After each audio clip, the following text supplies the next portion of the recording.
Today, Monday, December the 14th, we celebrate the feast of St. John of the Cross, renowned mystic, doctor of the Church, Spanish poet, and founder of the Descalced, the barefoot Carmelite friars.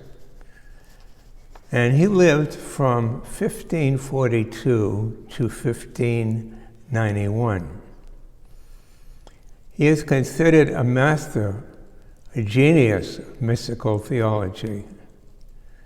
However, as commentator Robert Ellsberg points out, it is important to recall that such approval came only after his death. In life, his spiritual insights were forged in the experience of persecution and suffering. Trials inflicted not simply by his own church, but by the members of his own house, his own order. John was born in conditions of poverty, then to an orphanage, and eventually he found work as a nurse's assistant in a hospital for those with venereal disease.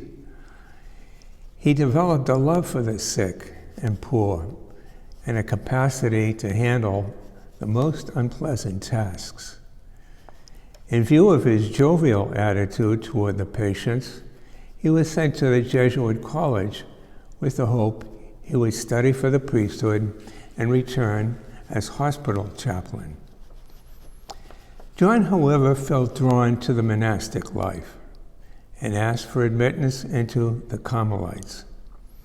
Accepted in 1563, he took the name John of Matthias. Sent to the University of Salamanca, he was ordained a priest in 1567. Early on then, he met Teresa of Avila, then involved in the reform of Carmelite nuns and trying to effect a similar reform of Carmelite friars. Carmelites were known for their special commitment to interior prayer and the spiritual life, but they had become lax and complacent. At the time, she was 52, while John was 25. Yet from the start, they recognized an extraordinary spiritual affinity. John embraced the primitive rule, adopted the Descalced habit, and changed his name to John of the Cross. In 1570, he was appointed rector of a house of studies, where during this time he suffered from spiritual darkness and temptations. The next year, Teresa sent for him to be spiritual director of her convent in Avila. Despite his youth and small stature, John exerted his priestly authority over the headstrong Teresa. In 16th century Spain, spiritual innovation was a dangerous matter. This was the era of the notorious Spanish Inquisition, which thrived on the detection of nonconformity. Because of continued opposition from other Carmelites, in due course he was seized and imprisoned by the order in 1575. He was, however, freed the following year only because of direct instructions from the papal nuncio. And actually, at the time, King Philip II was in favor of reform of the religious orders, which he felt had become too lax. Then, however, John was again arrested and imprisoned. This time he was brought to Toledo. He spent most of his 9 months there in prison in total darkness. Silence is God's first language, he felt. John was able to pray the divine office only when a ray of sunlight penetrated through the tiny slit window high on the wall in the cell. His cell was either bitterly cold in winter or stifling in summer.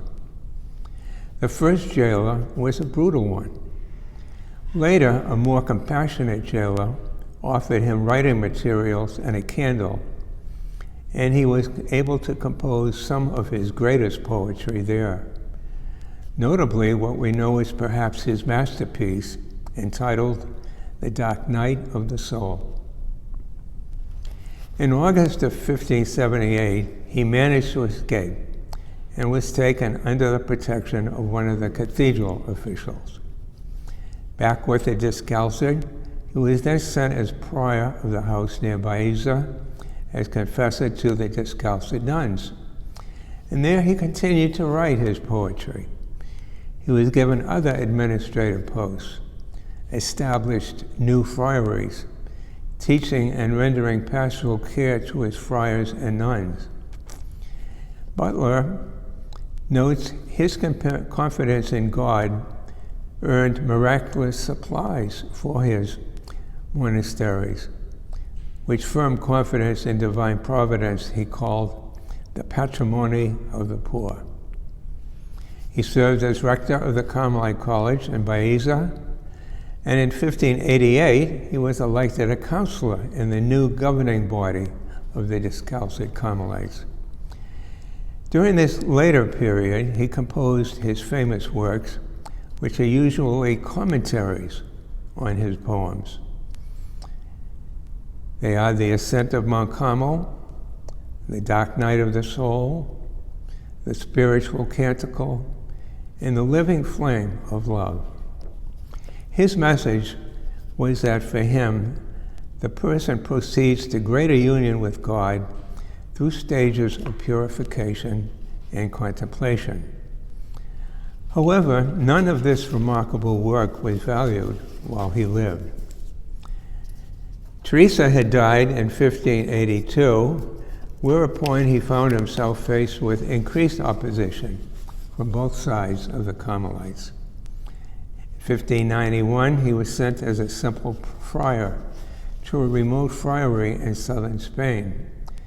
Then he was taken to a friary in Ubeda, that's U-B-E-D-A, Ubeda, where he endured hostile treatment. And at the time of his death there, on this day, December the 14th, 1591, John bore the marks of his sufferings, and it was an effort for him even to speak.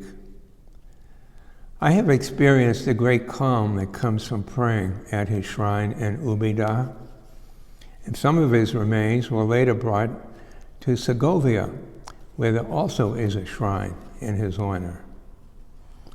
There is a clear relation between John's spirituality and the harshness and sufferings of his life. Like any great love affair, the relationship with God for him is marked by periods of joy as well as desolation. He was particularly acute in his analysis of what he called the dark night, when God appears hidden and the soul endures the interminable sufferings of dryness and abandonment. Ellsberg observes, quote, John is devastatingly astute in unmasking the psychological devices that impede and distract our efforts at spiritual growth, unquote. If this suffering is endured, it may lead the soul to the ecstatic breakthrough of union with God. The persecutions he endured were only hastening the saint's reunion with his beloved. And thus he could write, "O my God, when will it be, the time when I can say for sure, at last I live, I die no more." In this regard, in a famous quote, John wrote, quote, "In the twilight of life, God will not judge us on our earthly possessions and human success, but rather on how much we have loved," unquote. He was beatified in 1675, canonized in 1726, and declared a doctor of the Church in 1926. He is the patron of mystics and poets. In our own times of desolation and suffering, it is fitting to ask John of the Cross to intercede for us with the God he so loved.